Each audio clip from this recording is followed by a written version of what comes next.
আসসালামু আলাইকুম তৃতীয় শ্রেণীর শিক্ষার্থীরা, তোমরা দেখতে পাচ্ছ এখানে তোমাদের বাংলাদেশ ও বিশ্ব পরিচয় বইটি, তাই না? বাংলাদেশ ও বিশ্ব পরিচয় তৃতীয় শ্রেণী, এটা 2025 সালের বই। দেখো এখানে 2025, তোমরা বই অবশ্যই হাতে পেয়েছো। অনেকে হয়তো পড়া শুরু করে দিয়েছো, অবশ্যই আমরা পড়া শুরু করে দেবো। এই বইয়ে আছে 119 পৃষ্ঠা, 119 পৃষ্ঠা। তোমরা একটা জিনিস দেখো, 119 পৃষ্ঠাকে আমরা যদি 12 দিয়ে ভাগ দেই তাহলে কত হবে? এক দিয়ে বাদ যায় না, হ্যাঁ প্রথমে 11 আছে এখানে। 119কে আমরা যদি ধরে নাও, এটা যদি 120 হতো, 120 হলে 10 মানে 10 পৃষ্ঠা করে ডেলি 10 পৃষ্ঠা করে আমরা যদি পড়ি তাহলে 120 পৃষ্ঠা লাগে।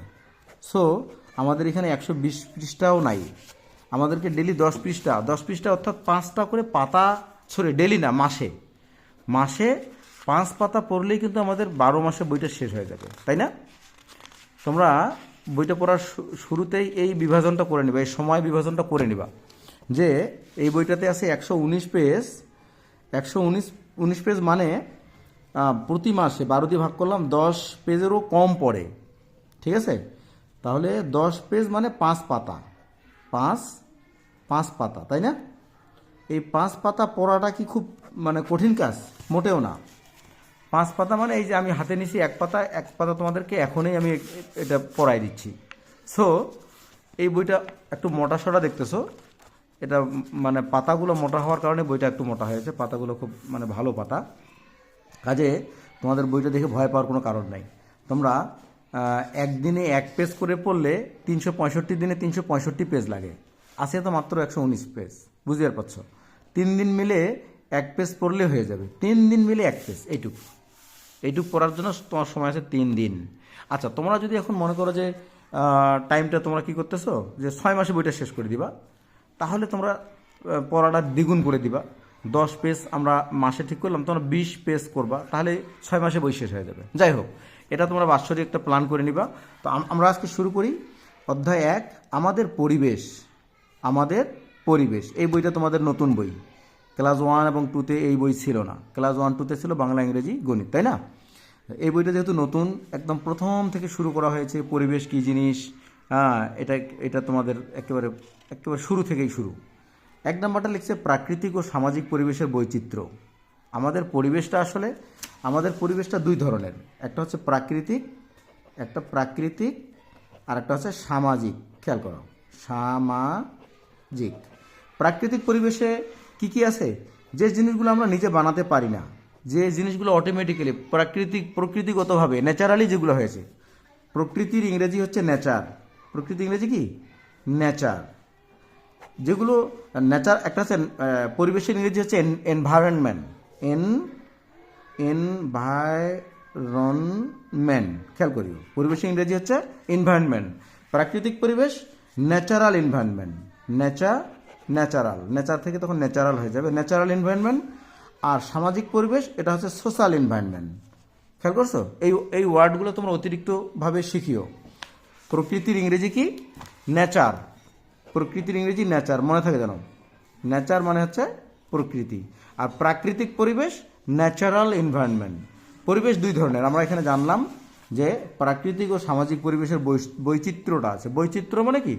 যে কত চমৎকার করে 2টা পরিবেশ সাজানো আছে, প্রাকৃতিক এবং সামাজিক পরিবেশটা এখানে ছবির মাধ্যমে তোমাদেরকে প্রকাশ করা হয়েছে। তোমরা দেখো এখানে এই ছবিগুলোই কিন্তু তোমার এই প্রশ্নটার উত্তর দিয়ে দিবে, প্রাকৃতিক ও সামাজিক পরিবেশের বৈচিত্র্যটা, ঠিক আছে?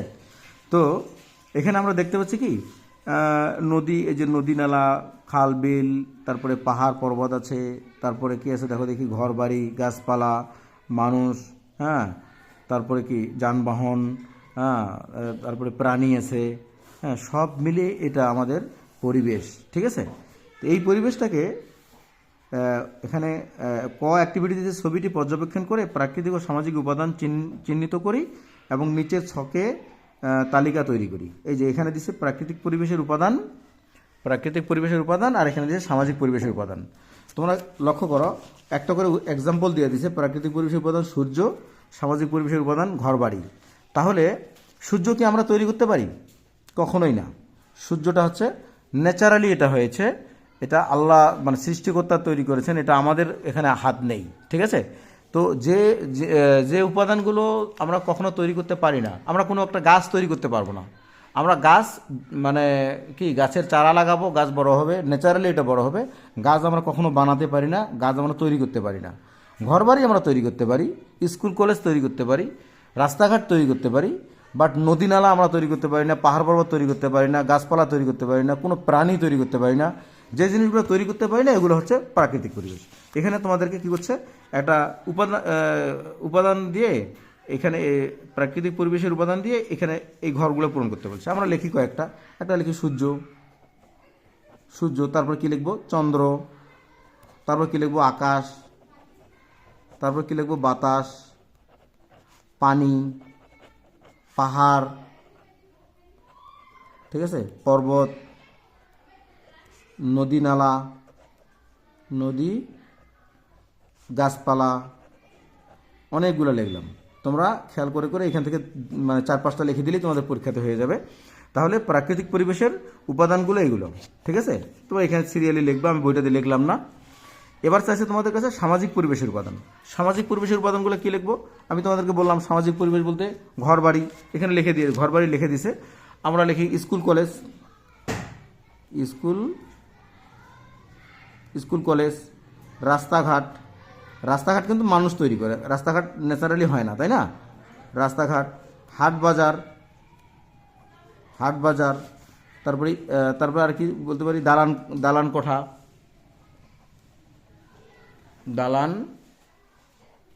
দালান কোঠা, ঠিক আছে। তারপরে কি পার্ক, তাই না। এগুলো হচ্ছে সামাজিক পরিবেশের উপাদান। তাহলে এই পৃষ্ঠাতে আমরা জানতে পারলাম যে প্রাকৃতিক পরিবেশের উপাদান এবং সামাজিক পরিবেশের উপাদানগুলো আমাদের কি কেমন, এগুলো আমরা আলাদা করতে পারি। তোমরা শুধু নিজে নিজে এটা মনে রাখবা যে প্রাকৃতিক পরিবেশের উপাদানগুলো কি, এগুলো আমরা মানুষ তৈরি করতে পারে না। সামাজিক পরিবেশের উপাদানগুলো কি, এগুলো মানুষে তৈরি করতে পারে, ঠিক আছে। তাহলে এই পৃষ্ঠার কাজ আমাদের ওকে। আল্লাহ হাফেজ। নেক্সটে তোমাদের নেক্সট পৃষ্ঠার কাজ হবে।